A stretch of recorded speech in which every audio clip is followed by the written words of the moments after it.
get Nietzsche wrong? Well, I've read a reasonable amount of Foucault, and I would say that among the postmodernists, he's rather remarkable in the fact that you can actually understand what he's saying. I don't find what he wrote particularly surprising, like the idea that mental illness is in part a social construct. Is if you're a reasonably educated clinician, that's more than self-evident, in that virtually every complex activity that human beings engage in is culturally determined to a large degree. It's Derrida that I have the most problem with.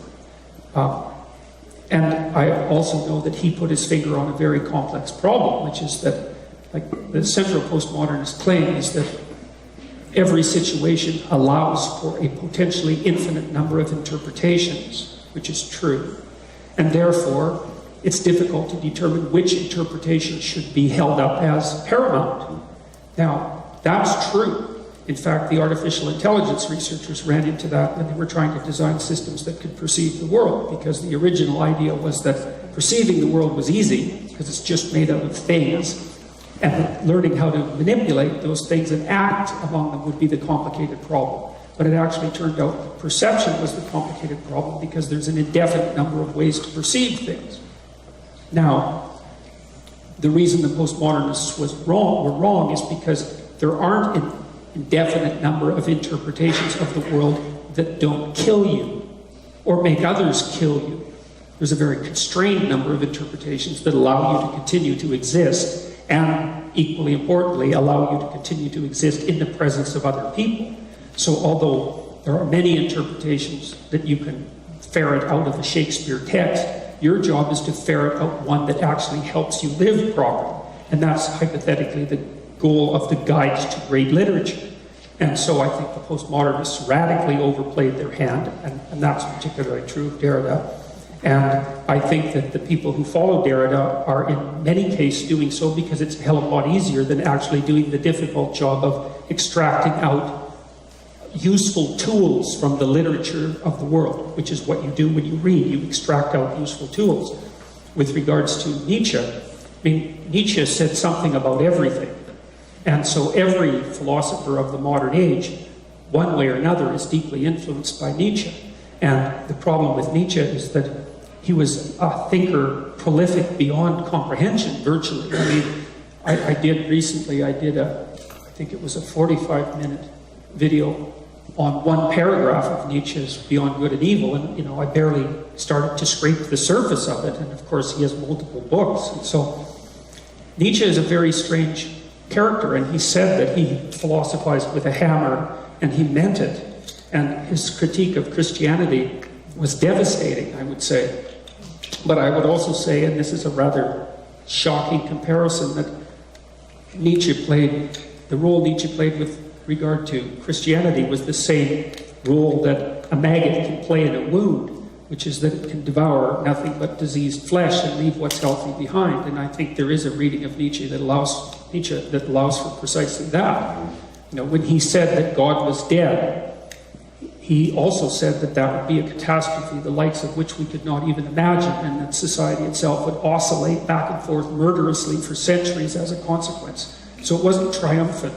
And he strove to find out what an alternative to that might be. And he formulated the idea of the overman, essentially, right? The Superman who was capable of creating his own values. And I think that Nietzsche made a mistake there. And I think it was a mistake that was rectified by Carl Jung. Because Jung noted, I think Jung was really the first person, although Nietzsche has intimations of this, because Nietzsche does say that our drives philosophize, right, which is a very biologically oriented observation.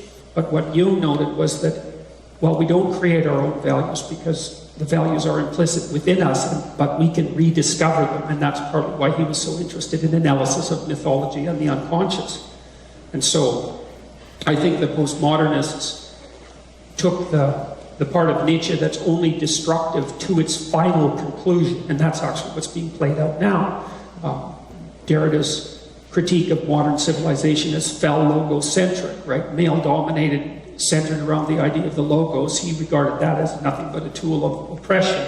and marginalization. And there's some truth in that, because whenever you produce a value system, you also exclude things from the value system as not valuable, obviously. But the problem I think that the postmodernists won't address is that the alternative to creating value systems and dealing with the exclusion that comes along with that is to drown in nihilistic chaos. And worse, while you're drowning in nihilistic chaos, you're going to call out forces of totalitarian order.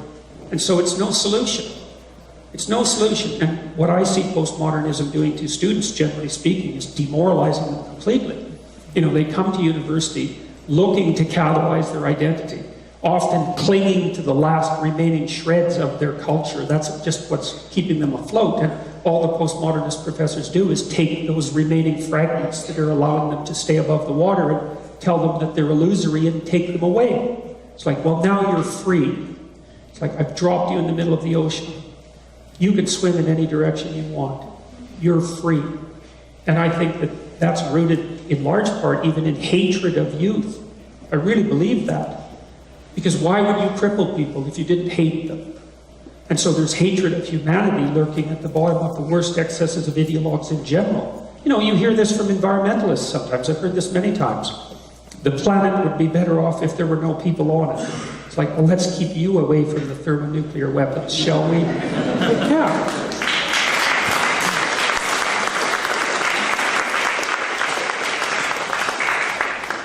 So it's not easy to come up with a canonical interpretation of Nietzsche. There's no doubt about that. But again, I would say, I've thought for a long time, from a psychological perspective, I tried to understand whether it was Nietzsche's philosophy that drove him insane.